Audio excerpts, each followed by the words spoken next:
Il existe une vérité que la modernité s'efforce de nier de toutes ses forces, une réalité que la raison contemporaine refuse d'accepter. L'existence d'êtres spirituels maléfiques qui œuvrent activement contre le salut des âmes humaines. Pendant des siècles, l'Église catholique a proclamé cette vérité avec une autorité divine. Les saints en ont témoigné, les prêtres l'ont vécu. Et pourtant, à l'époque moderne, nombreux sont ceux, même au sein de l'Église, qui ont préféré se taire sur cette réalité dérangeante.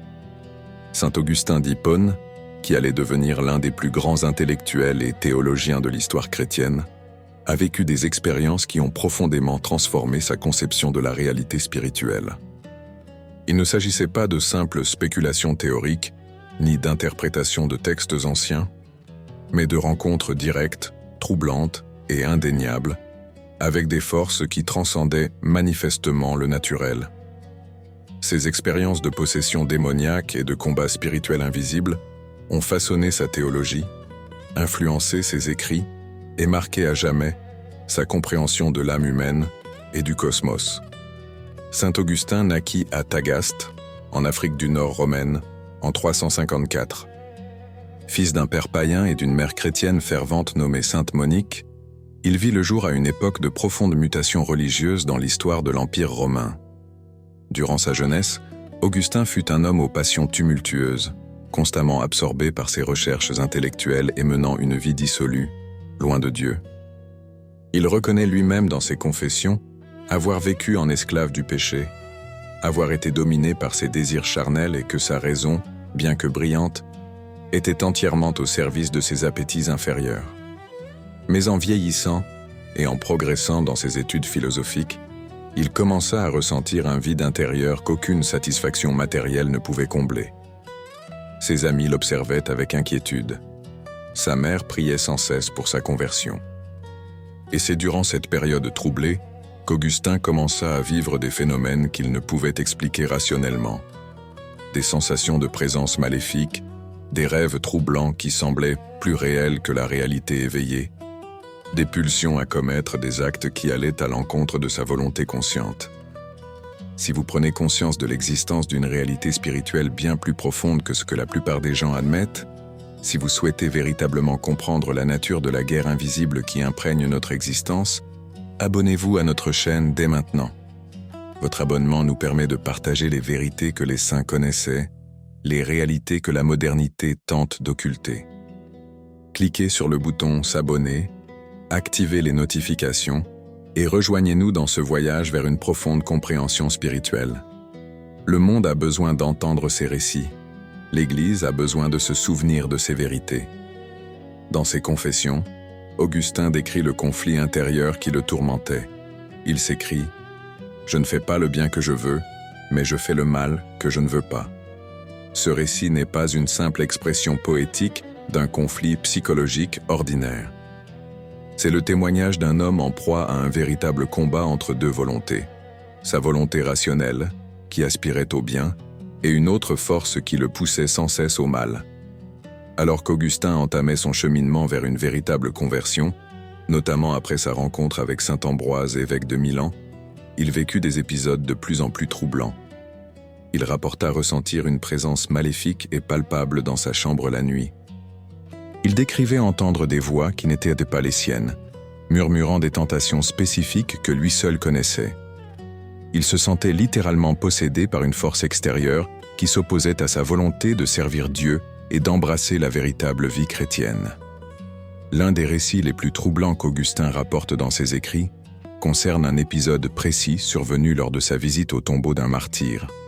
Une femme s'y trouvait, manifestement possédée par un esprit malin. Son regard se posait sur Augustin avec une intensité surhumaine. Elle se mettait à crier des phrases qui semblaient lui être adressées directement, révélant un savoir qu'elle n'aurait pas dû posséder. Le démon qui la possédait reconnut en Augustin une force spirituelle grandissante, une âme en voie de rédemption, et sa réaction fut d'une hostilité absolue. Augustin fut profondément marqué par cette rencontre. Il ne s'agissait pas simplement d'une femme atteinte de troubles mentaux ou d'une victime d'illusions. C'était quelque chose qui dépassait de loin toute explication psychologique ordinaire. C'était une intelligence malveillante agissant à travers un corps humain, possédant un savoir inaccessible aux humains et réagissant avec une colère extrême à la présence de quelqu'un qui se détournait du péché et se rapprochait de Dieu.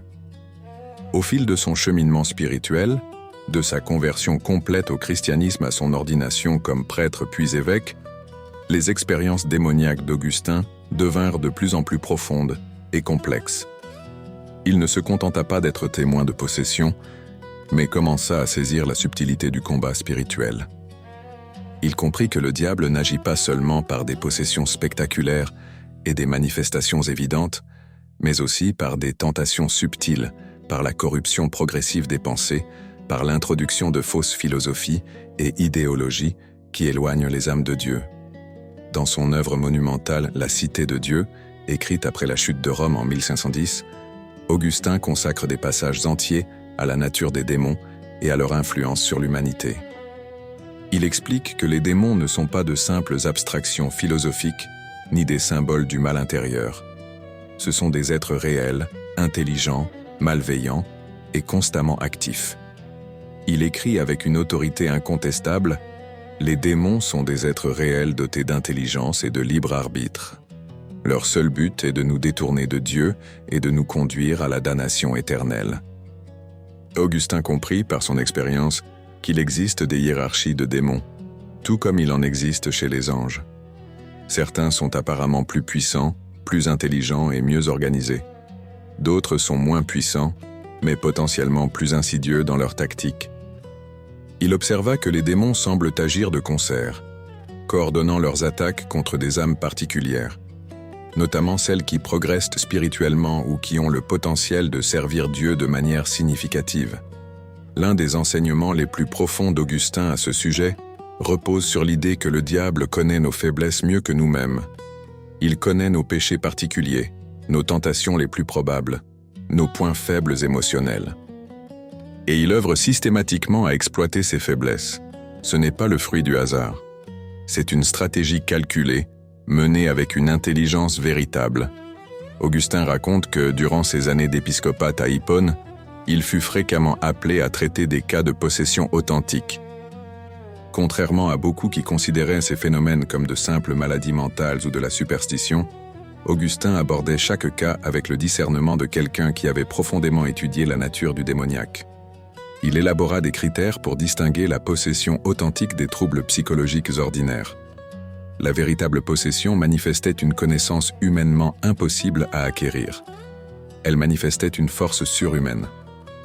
Et elle manifestait une réaction spécifique et hostile à l'invocation du nom de Jésus-Christ et à la puissance des sacrements. Un cas particulièrement significatif documenté par Augustin concernait un jeune homme ayant participé à des rituels païens dans un temple dédié à une fausse divinité. Le jeune homme commença à manifester la connaissance de langues qu'il n'avait jamais apprises. Sa voix changea complètement lorsque l'entité qui l'habitait parlait. Celle-ci révélait des connaissances cachées sur la vie des personnes qui venaient le consulter. Plus troublante encore, lorsqu'Augustin lui offrait de l'huile bénite ou de l'eau bénite, l'entité manifestait une réaction d'aversion et de haine pure. Augustin comprit que ce à quoi il assistait n'était pas une maladie ordinaire. C'était une intelligence maléfique qui s'était emparée du corps humain et l'utilisait comme un instrument. Il n'abordait pas ces cas par la simple prière. Il les abordait avec la ferme conviction qu'il menait un véritable combat spirituel. Et cela exigeait non seulement la foi, mais aussi l'autorité spirituelle conférée par l'Église du Christ. En vieillissant, et surtout durant ses dernières années d'épiscopat, Augustin entreprit de systématiser sa compréhension du phénomène démoniaque et de la transmettre à ses successeurs et aux théologiens. Il reconnut que si l'Église ne comprenait pas la réalité et la gravité de la possession démoniaque, elle s'exposerait à une erreur encore plus grande. Croire que le diable n'existe pas ou que son influence est minime. L'un de ses enseignements les plus profonds, et qui demeure pertinent aujourd'hui, repose sur le constat que le plus grand stratagème du diable est de convaincre les gens de son inexistence.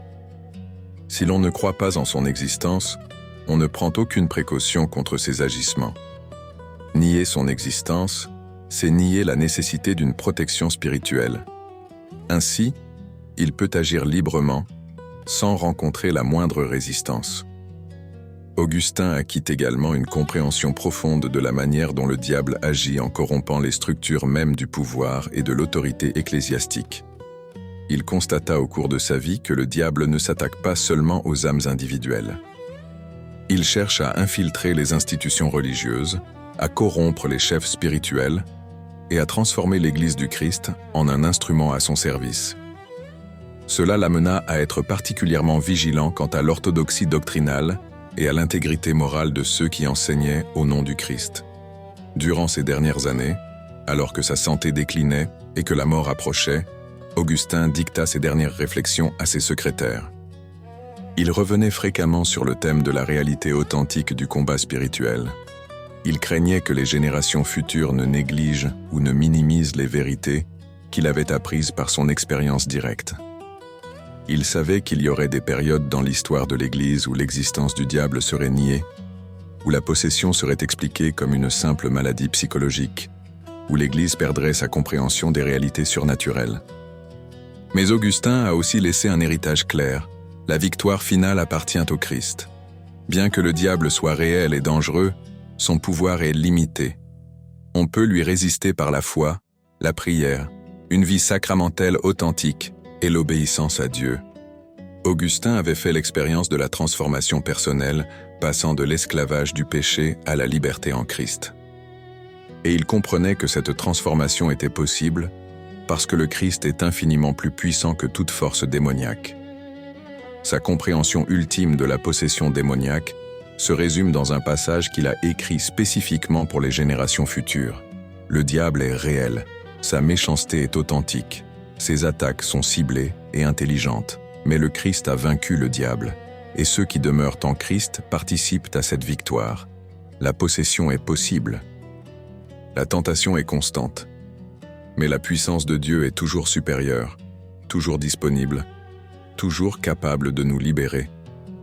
Les expériences de saint Augustin avec le démoniaque ont radicalement transformé sa théologie.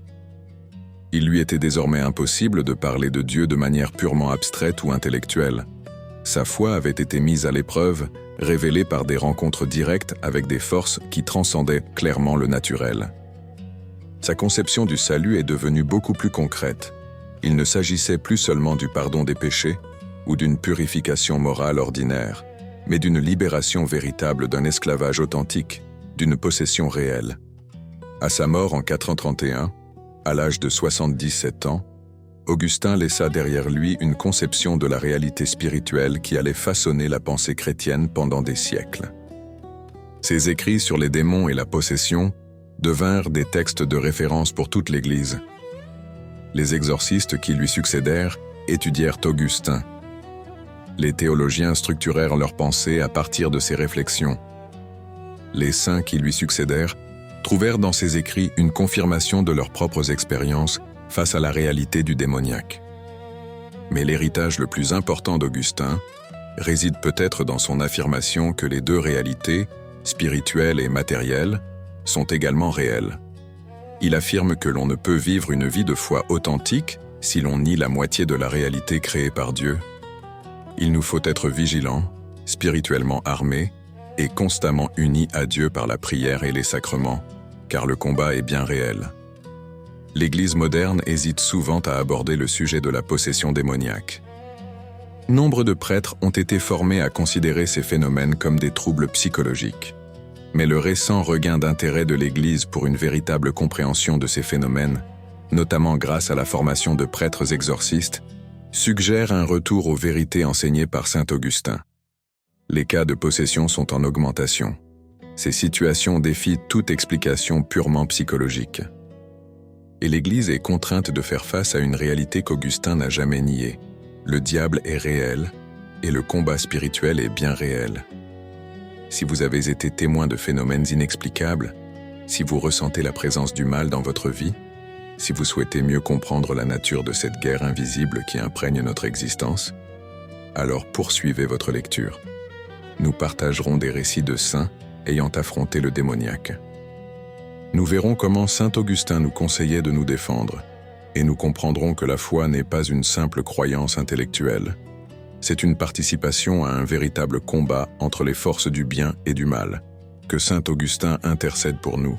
Puissions-nous comprendre la réalité du combat spirituel, et puissions-nous ne jamais nier l'existence de celui qui cherche sans cesse à nous éloigner de Dieu. La victoire appartient au Christ. Et en Christ, nous sommes plus que vainqueurs.